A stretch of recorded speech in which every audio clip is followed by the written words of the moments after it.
Hey, hi, welcome to another edition of the Skull Sessions. My name is Henk, and today my guest is Neil. Neil, how do I see your last name? Chase, Neil Chase. All right, that's pretty easy. All right, Neil, so let's talk about what you got going on. Yeah, so I'm a writer, filmmaker, actor, hailing from Edmonton, Canada. I've got a lot of irons in the fire these days. Um, so I'm a published author. I've got a book called Iron Dogs that's out. It's a horror western. I think that's how you and I got on each other's radar originally. Yeah, that's a great little book that one day I'm hoping to actually turn into a movie, a feature film. So I'm working hard on that, but that's a little ways down the road. In the meantime, I'm making my way by doing some smaller films. I tend to do genre related stuff more than anything else. You know, anything with action, horror, sci-fi. I love those elements. I love combining them, coming up with new things that people maybe haven't quite seen before. My last film was called Spin the Wheel. It'll be out on streaming platforms. Oh gosh, mid-May, I think, somewhere around there. And that's a supernatural thriller that we did about a group of people in a bar at the end of the world. Literally plays in real time. It's the last 90 minutes of the world as it's ending, and they have to play. They get a chance to play Russian roulette with the devil to see if they could save mankind. And so that's the plot there. And then that's done really well for us. It's gotten some really great reviews. And we really can't wait to get it out there, in front of the public to see what people think. And in the meantime, at about the same time that that's going to be released, we are going to start principal photography on our next feature film, which is called Contamination, which is science fiction slash horror with a lot of military action. It's about a group of black ops operatives who are sent into a secret lab in the middle of the wilderness where there's an alien virus that's been let loose that transmits through human contact. So it's kind of like Predator meets The Thing. You know, we're Right. trying to pull from both sensibilities of The the Thing guys is and one of I. my favorite movies of all time. In fact, well, I love cosmic horror, period. But I would say like The Thing, Event Horizon, Yes. like Alien, like that kind of stuff really, really gets me. Oh, absolutely, man. I'm with you 100%. You know, for me, the peak of those kind of movies was really the 80s and early 90s. Yeah, And that's really kind of what we're I trying to bring back. agree. There's, it's funny, man. It's like I find horror in general, but really storytelling specifically has been kind of like on the decline in the last few years. And especially when you see horror movies these days, they tend to just go for either over the top gore or like visual effects, things like this, which are all really cool. And when we all love stuff like that, but you really need a good story at the heart of it, really great characters, some really great dialogue, all of those things that when you tie that with the visuals, it creates this memorable thing that people will resonate with. And that's really our goal, is to kind of bring that back. Yeah. No, I totally agree. I don't think there's a dearth of stuff out there that's actually quality. I think that Hollywood doesn't necessarily want to spend the money on it because they're like, oh well, this did well. We can make money if we just make a clone of it. Like maybe we'll make half the returns, but like the original Texas Chainsaw Massacre or Nightmare on Elm Street did amazing well at the box office. So if we make half that, then we're cool as opposed to like the awesome new like and it seems like even when they try stuff like I don't think so the series The Expanse, like I Mhm. really like the series The Expanse, but I remember when it came out first, it came out on Sci-Fi, and it was the highest budget sci-fi because a lot of sci-fi stuff is very low budget, very bad, and Yeah. then they're like, yeah, we're spending too much, we'll just cancel it. But so many people liked it. Jeff Bezos was actually at a convention, and they hired a plane with the banner to fly over top saying "Save the Expanse." And he's like, "Well, if the fans are that dedicated, but I think that just goes to prove that there is lots of good stuff out there. It's just Hollywood. They need to be poked. That's exactly right, man. You hit a nail on the head.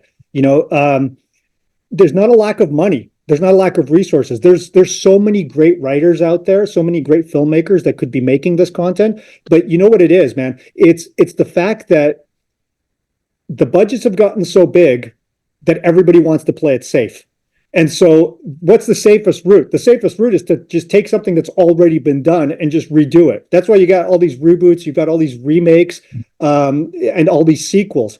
So it's like nobody wants to put their neck on the line and say, "Hey, man, I'm going to try something new, something that hasn't been done." They kind of let the small guys do this, and so this is where you get like your Terrifiers of the world, where it's done for nothing, like a tiny little budget ends up blowing up with the horror community, and then Hollywood steps in and goes, "Oh, let's make a couple of sequels now and throw some money at this." Right? It's kind of like you guys are looking at this backwards. Why don't you Yeah. start like investing in some of the smaller guys? And it doesn't have to be a big investment. That's the thing. You know, like you see like what Godzilla did.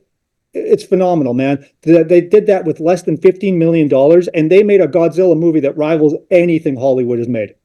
Right. So there you go. It's just like if you get the right people involved and you give them the creative freedom to do what they do well, you could do magic.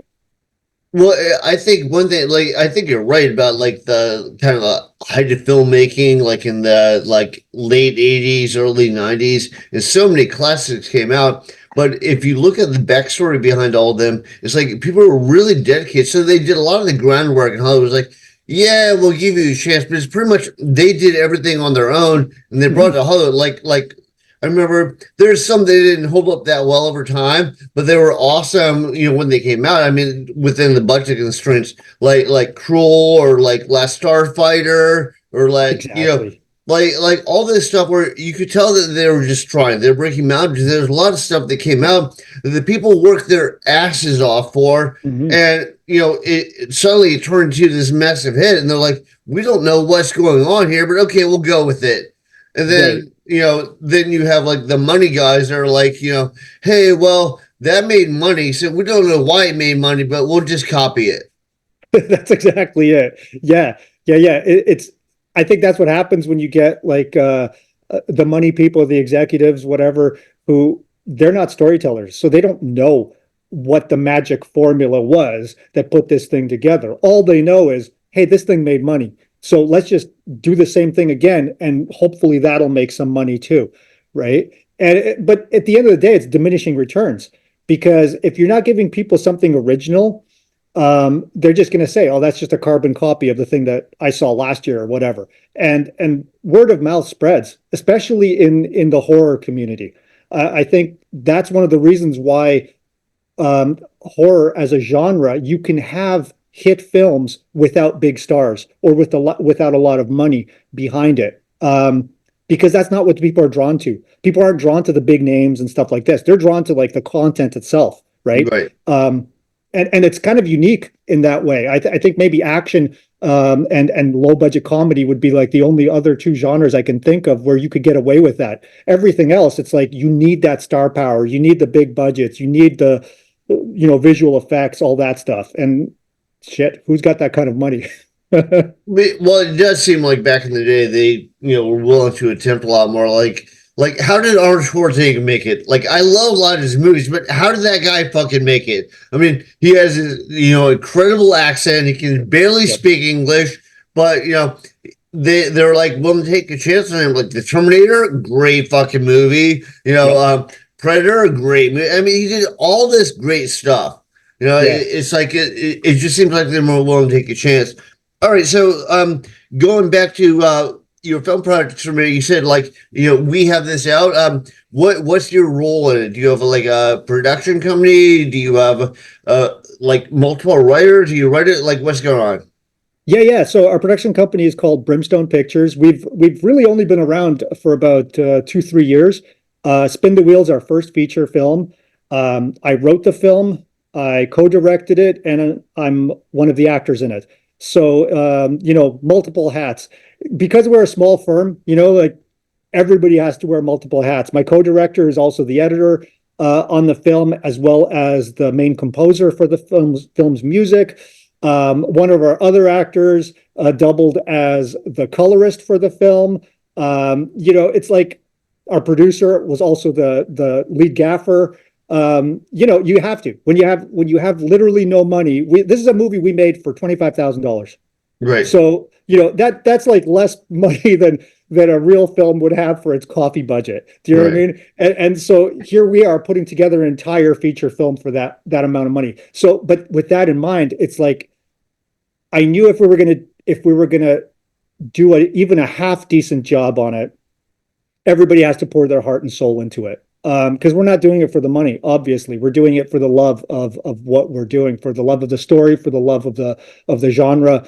And it shows. I think everybody's passion really comes through, and I think that speaks to what you're talking about those films from the 80s and 90s, where you could really sense that passion on behalf of the filmmakers, because they were like, like hell, guys, even in the 70s, right? Guys like Romero, when he's coming up, he didn't have much money, but everything he did, and he had like Tom Savini with him and those legends, man. And it's like the things that they did because they loved it. And that made Tom Savini's career. It's like, he probably didn't get like paid really well for Dawn of the Dead, but it was like so groundbreaking and such a classic that people were like, oh, that's a guy. Exactly. Exactly, right. And then in his footsteps, you got guys like Rick Baker come out and Stan Winston and these legends, man. And it was the same thing. Nobody was throwing bucketfuls of money at these guys. They were doing it because, they came up kind of the hard way, really. And I feel like that's one of the things where especially in the early 90s, Hollywood was giving a chance to filmmakers who were also coming up kind of the hard way.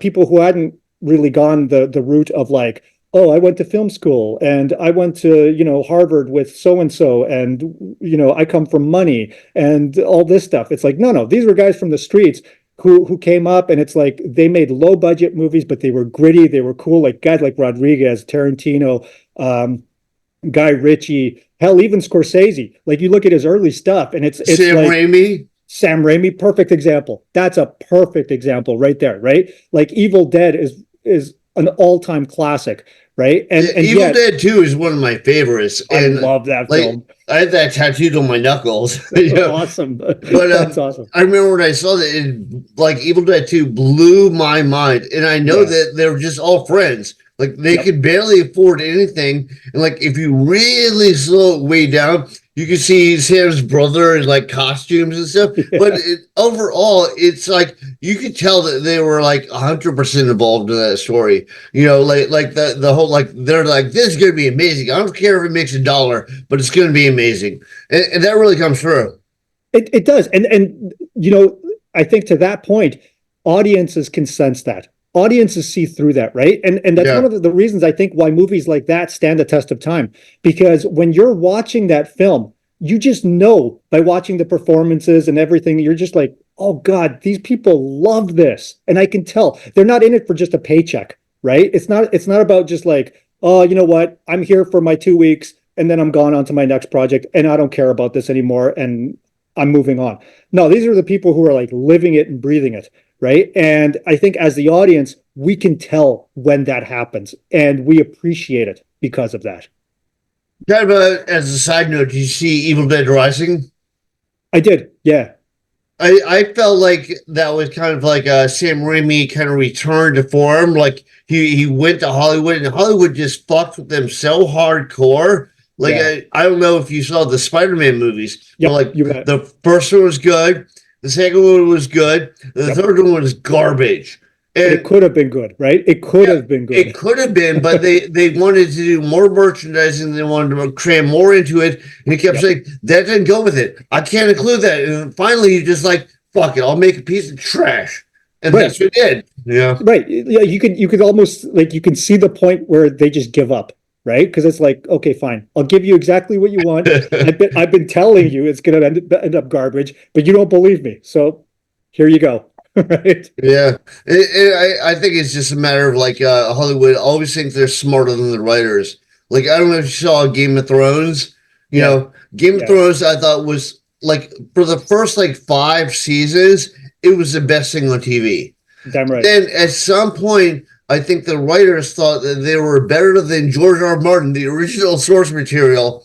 And so that last episode totally fucking, nuked the fridge, bit the shark, like, but I think they're like, hey, we're Hollywood writers. We can write something clever. No, they can't. Right. Yeah. Well, that's what happened. They ran out of source material, right? Because I think the first 5 seasons were based on George's books, and Oh, they then weren't. Yeah. there was nothing after that, and so they were just like, all right, let's try this. But I think you're right though. There's this attitude I think among a lot of people, especially people who haven't quite earned their stripes yet, who think I can do it better. It's like, I know I'm remaking such and such, or I'm writing a sequel to a great film or a great TV show, but you know what? I'm gonna be better because I'm a better writer. And it's like, really, are you though? Like, Right. you're standing on the shoulders of giants, so it's easy to say I can see far and wide. But if you come down to the ground, maybe you're not as tall as you think you are. Yeah, and I think one problem that Hollywood has, like, I think they're doing this with Star Wars films. Like, I was a big fan of the original Star Wars stuff, and then Yeah. as at like all that is George Lucas's vision, and I mean, granted, some of it was like a little bit corny, a little bit cheesy, but he pulled it off. And like Yeah, when the first one came out in like 1979, I mean, what else are you going to see that was nearly as good in 1979? exactly. But he took like a lot of old myths and old legends and tried to craft something together. And I think when Hollywood bought it out, and like he's even complained about this, they're just like, okay, well, what's popular now? Okay, we'll inject that in it. And they Yeah. kept like playing, so they weren't worried about like staying true to the story or staying Mhm. true to they were more worried about like flash in the pan stuff, and that's what ruins stuff. I mean, I could go off on a rant about that. I think No, ruin. you're right though. You're right. It's like these days, um, there's more of a focus on everything but story, right? So like whether you're chasing fads or whether you're looking at like some kind of messaging that you want to insert into your film, things like this, right? And at no point is anybody saying like, hold on, is the story better or worse because of this stuff? And it's almost like, who cares? We don't care. We need it to be in there because it's going to make us money. Yeah. And then the irony being they actually end up losing money because of it. So there Well, you go. and they kind of shoot themselves in the foot because, like one complaint I've heard is like people are like, "Well, we need more movies with strong female characters." I'm like, "Did you fucking see Aliens? Did Right. you see Right. Terminator? Right.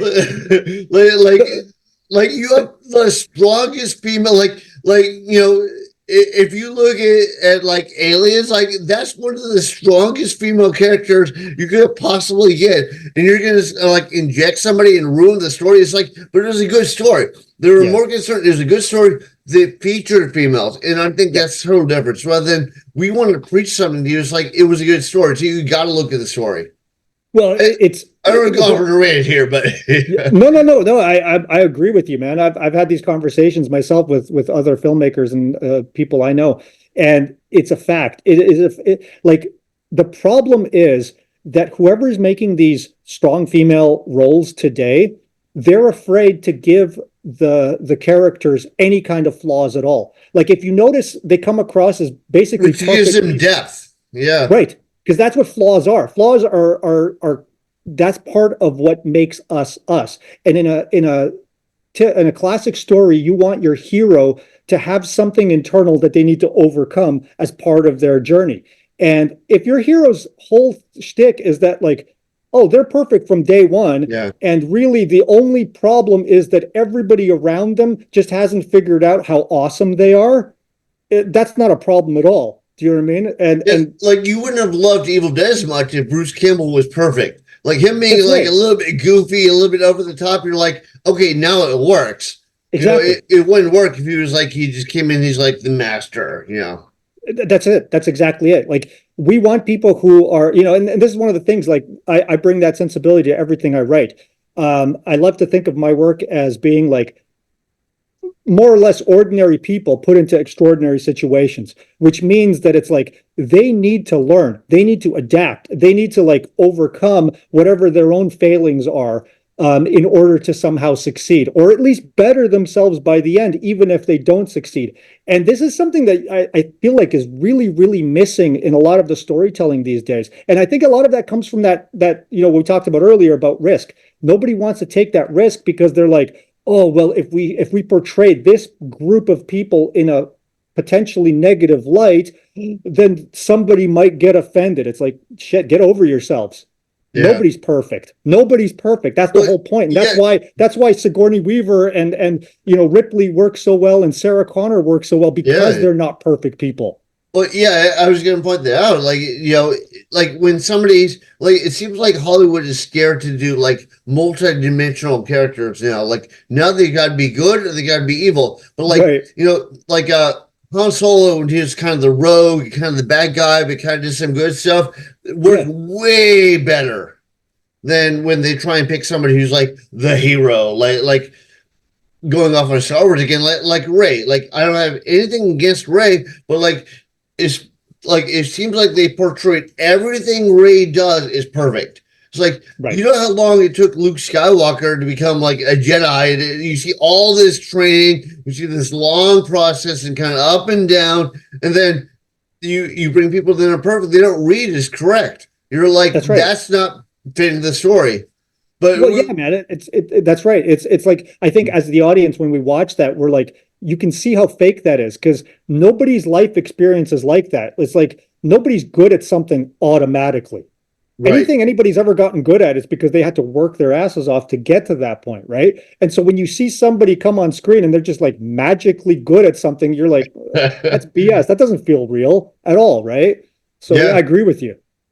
Speaking of which, so I want to transition slightly and just talk about your stuff. So Sure. with the movies that you're making, like it seems like you have like a decent amount of space elements and cosmic horror in that. I know, like in the old school days, like Close Encounter of the Third Kind and like the early Star Wars stuff, they Yeah. make props, and then now they rely a lot on CGI. How Mhm. are you approaching that?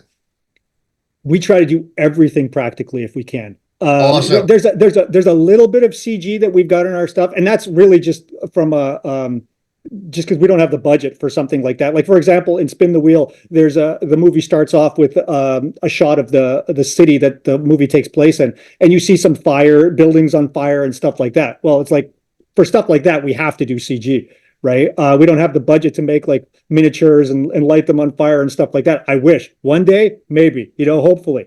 Well, But when it if you comes look to at like stuff like classics like Blade Runner, they built the city, and then I'm sure that they played around with effects to give the atmosphere and stuff, but they had the totally, city. Is that what you're talking totally. about? Yeah, yeah, that's exactly what I mean. And it's like one day I hope to be there, but to me, it's like practical stands up so much better. Like it stands a test of time. Oh, You watch definitely. movies like Blade Runner is a great example of that. The visual effects in that movie to this day are just like unbelievably good, right? Well, it's also a great story. I mean, you can't beat It Phil K. is. Dick.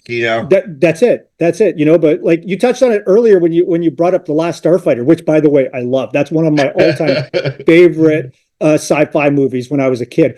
But like you watch it today, and I've got it on DVD, on Blu-ray, and it's like I've watched that movie I don't know how many times. The CG, it looks really, really dated. If Yeah. they had just done the visual effects with models instead of CG, Oh, that movie totally would look different. about a It's a million very times better. strong story, I think. I The think story it was was, fantastic. yeah, Yeah, I think it was kind of like done disservice by like what they tried to do with the modern special effects. Kind of like yeah, I don't know if you saw the movie Spawn. yep, It's like they did like his whole robe. They did a CGI, and you're like, oh, it just ruined the whole movie. yeah. It's like it was Todd McFarlane's baby forever, and then they just. I mean, I hear that they're making a new one. And That's what they're I hope saying. they do it right. Yeah, no kidding. No kidding. But it'll be mostly CG, right? And it's like, although I've heard McFarlane say that they're going to rely more on practical this time, and I hope that's the case. Right. That would be really cool. For us, that's kind of the where we're coming from because we're like, look, man, when it was the '80s, there was almost no CG. in stuff. It was really expensive. Stuff like Last Starfighter or Tron, that was so expensive to do what they did, and it was really more of like a I don't know, a case study of like, can this be done? I think is why they did it in the first place. But everybody else was like, let's go practical. And for us, that's kind of been our mantra since we sort of got together. We're like, any type of like creature effects, any type of gore, any type of costuming, props. We just want to do all that practical. We are doing some CG, like for example, muzzle flashes and stuff like that out of guns, because we just want to keep a safe set. So we don't have like blank firing guns or anything like that. This is Well, you Canada. don't want the Alec Baldwin or somebody accidentally get shot. God, that's the last thing we want, man. Everything like we basically just use this good old fashioned props, like airsoft and stuff like that, and it served us really well so far. Okay. So let's I don't want to keep you here all day, but how can people look at your stuff? How can they get a hold of you? How can they check your stuff out? Is it going to have like a large release? Tell me what's going on. Yeah. So the best way to reach us is through our website. So it's brimstonepictures.com, all one word, or on my personal website, neilchasefilm.com, all one word, where you can you'll get a sense of all the stuff we're working on right now, all the stuff that's in the pipeline that's coming up. We're big on Facebook as well. We've got a pretty good presence there. Also, Brimstone Pictures is our Facebook page. Please follow us. Take a look at our stuff. I put out videos every week on my YouTube channel, also Neil Chase Film. Because coming up, I learned a lot of things from a lot of people, and I just want to pass that knowledge along to anybody else that's coming up. Maybe they'll find it useful, maybe they won't. But it's just my way of paying it forward. And No, so that definitely helps. It seems like back in the like kind of like a indie marketplace, like with Toby Hooper and and Sam Raimi and all those people doing stuff, they're all helping each other out. And they're yes, all like they're trying like, and I know you can do a lot of stuff on like a very low budget. It's not like you need a massive budget to do it. And often it's better when you're a low budget. Like I know people cash in on it, but I really like the first Blair Witch. yes, And they did that on no budget. They were that's like right. in art school, but and I think part of the problem is when people go there, they think, when when it was a big hit, it was in all the theaters, they went there thinking like, oh, it's something that tons of money was poured into. They're like, Right. yeah, well, where is all that money? It's like, no, it was done on no budget. Like I saw it at like a little theater here in New York for like art school project, so I didn't expect much of it. And then when I Yes. saw it, I was like, it's amazing for what it is. But my whole point with that rant is I'm just saying that just because it's independent, it doesn't mean it's bad, and it might mean it's better. Well, that's it. It's what independent means. Like to me, what no budget means is the fact that you have to really get back to basics. You have to embrace that guerrilla filmmaking sensibility and say like, because it'll come to a crossroads. I think any indie filmmaker does, especially the ones working without money. It's like either we pour our hearts and souls into this and do it to the best of our abilities, or we just give up and walk away. And Right. I've seen both. I've seen people do both, right? Where they're like, nope, not enough pieces are in place, not enough money's on the table. We can't do this. So they scrap it. Our attitude has always been from day one, like, we're going to do whatever we have to do to get it done. If we don't have enough money, then we'll find a way to get around those things. And it's like you say, man, you have to find that support structure. The other people around you who are just as passionate about what you're doing, or you have to make them, you have to convince them, right? Like show them your passion and people feed off of that. I don't know how many times I've had a conversation with somebody who not even in film, right? But I'm telling them about what I want to do, about my vision for it, and how excited I am, and they see that, and they're like, "Oh shit, this sounds awesome! Can I be Right. part of this in some way?" But I think a lot of people get burned. Like I've seen a ton of indie movies, and I think a lot of people get burned because you do have these awesome indie artists, and then you also have people that are like, yeah, well, I always wanted to make a zombie movie, so I'll take money out of my savings account, and me and my wife will shoot one, and then you watch it, you're like, this is fucking garbage. Right, you right. know. or Hollywood's like, yeah, we're not going to spend a lot of money, but Dawn of the Dead made a lot of money, so or Walking Dead is popular, so we'll put something out there. But like, I think it really helps when you have like a little bit of marketing, you have like a little bit of trail, like maybe some trailers, little snippets, or something to like, so people go, wow, this looks interesting, it looks quality. I agree. I agree. And to that point, I think if you can take ego out of the equation, then the quality rises. Because a lot of times what I find limits people, especially like you say, you get like somebody who's like, I've always wanted to do a zombie movie, so I'm going to pour my life savings into it. And I'm going to make a zombie movie, and it ends up being crap because maybe that person wasn't the right person to lead that project. Maybe that wasn't the person who should have been the writer or the director or the actor or what have you in that thing. But maybe they let their ego get in the way to say like, I wanted to do this, so it's mine, and I'm taking ownership of everything. And it's like, yeah, but are you the best person for it? So like that's always kind of our standpoint with everything that we do here is like we want to keep checking our own egos. It's like to say, okay, is this the best story that it can be? If I write it, I want to run it by a couple of people first, people that I trust, other writers, other filmmakers, to say like, what do you think of this? Am I on the right path here? And like a lot of times I get really great feedback. And as a creative, people don't like to hear negative things. Like I know this from firsthand experience, right? You give people notes where you tell them something's not working and they get offended. And it's like you have to check that. You have to check that ego in yourself to say, no, man, they're just trying to help me. So if I Right. can look at it from that perspective, it'll only make my product better. No, you gotta listen to feedback. I mean, like just quick side venture. It's like when I wanted to be like originally I wanted to be a comic artist, and Yeah. originally when I did a lot of art, and you're thinking, oh well, I'm really into this, so I'm gonna grade. And then I started getting feedback. I've learned so much from other artists. So you really gotta pay attention to what other people say. But I Mhm. think a lot of those people who do like indie projects that turn out bad, they don't run it by anybody. They're just like, this is going to be amazing. So it really does help. There's a whole horror community. Do you like go to like, conventions or like, what do you do to help promote the films and help advertise them?